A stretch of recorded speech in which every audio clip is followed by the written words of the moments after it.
Welcome to March, and there's a war in the Middle East. Who could have predicted that? Actually, a guy did. Let me introduce you to Professor Jiang Zhuzhen. I apologize for the mispronunciation, but this wonderful gentleman posts his lecture on predictive history. And a year ago, he has this video called Geostrategy Number 8, The Iran Trap. So let's pretend that it's March 2027, okay? And Trump goes on TV. He announces Operation Iranian Freedom, a full-scale U.S. invasion of Iran, along with Israel, Saudi Arabia as its main partners, but the United Kingdom, UK will be involved, Australia will be involved, UAE will be involved, Poland will be involved. Okay, so you have many countries attacking Iran together. And Trump goes on TV and explains to the American public why the United States is fighting this war. Okay, and this is what Trump says. First, he says that for the past year, there have been violent protests in Iran. You have religious protests, you have political protests, you have ethnic protests.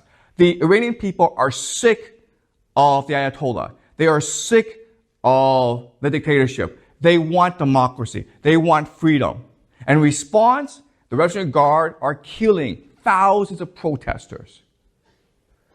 Iran is on the brink of civil war. Therefore, the United States has an obligation to protect the people of Iran.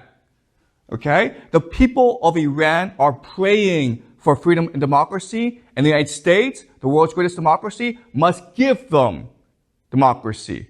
Okay? So the first reason is freedom and democracy. Second, U.S. intelligence, along with Israeli intelligence, have discovered that for the past 2 years, Iran has been working very, very hard on developing a nuclear bomb. That video was published before this conflict started. In fact, it was published before the elections in which Trump became president. But this man, this sweet gentleman with such strong confidence in his lectures, he predicted not just Trump, but also the very form that this conflict has taken place in.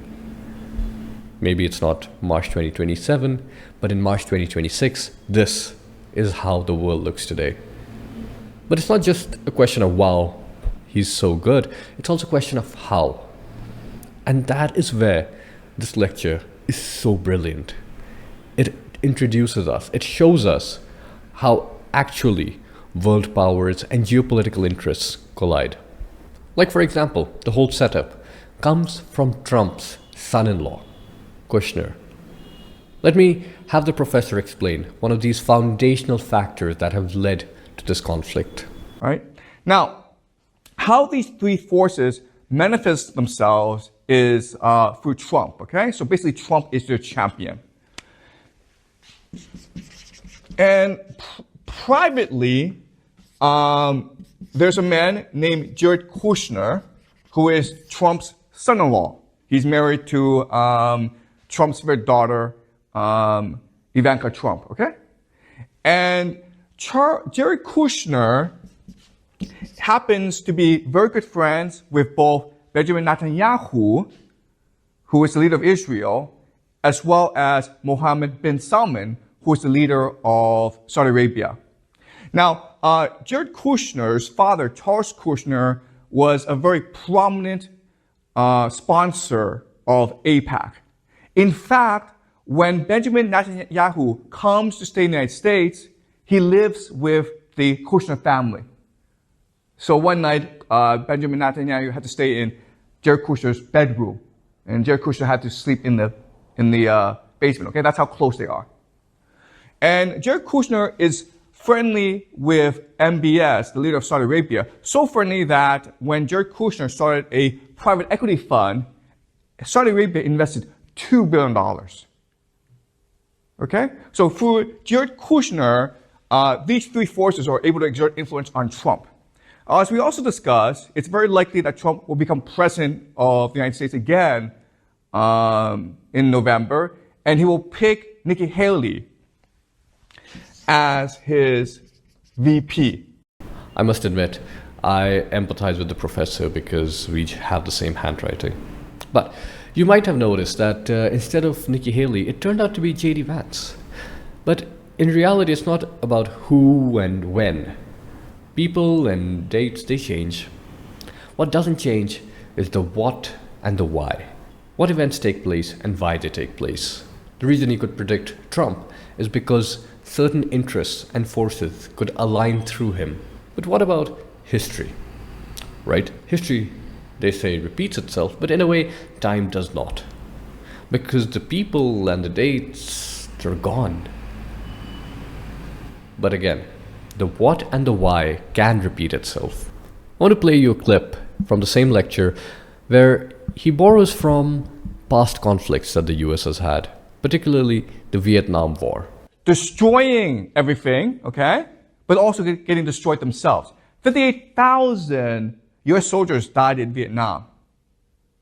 So the question then is, how did this happen? Why would this happen? 1960, Vietnam was a distant country no one's ever heard of. By the end of the decade, 500,000 US soldiers were in country fighting this war against an enemy they really didn't know. Okay? In 1971, the Pentagon Papers came out. And the Pentagon Papers was a history of America's involvement in the Vietnam War dating back to the 1950s, okay? And it made three major points. The first point is that American leadership, military leadership, has been expanding the war in Vietnam without public knowledge, okay? This is what we call mission creep. So maybe at first they sent some observers to the country, then they sent some advisors, then trainers, then soldiers, okay? So mission creep. Slowly over time, things escalate. And you don't really understand why things escalate, but they do, okay? Second point is that American leadership, from very early on, knew the war was unwinnable. This was the greatest military in the world. They dropped more bombs in Vietnam in the 60s than all bombs were dropped in World War II, okay? And they could not win the war. And the reason why is... That's all I'm going to give you from his channel today, but I want you to go and watch the videos. We are constantly fed with propaganda. We, as common people, don't really have a clear understanding. And sometimes these wars, conflicts, and situations just seem to drop on us without any warning.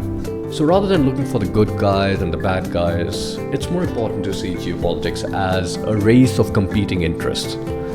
And in that, this perspective allows us to see further ahead, to understand about this hidden world, this conspiratorial world that is being hidden from us, and the propaganda that is fed to us to manipulate us as the public.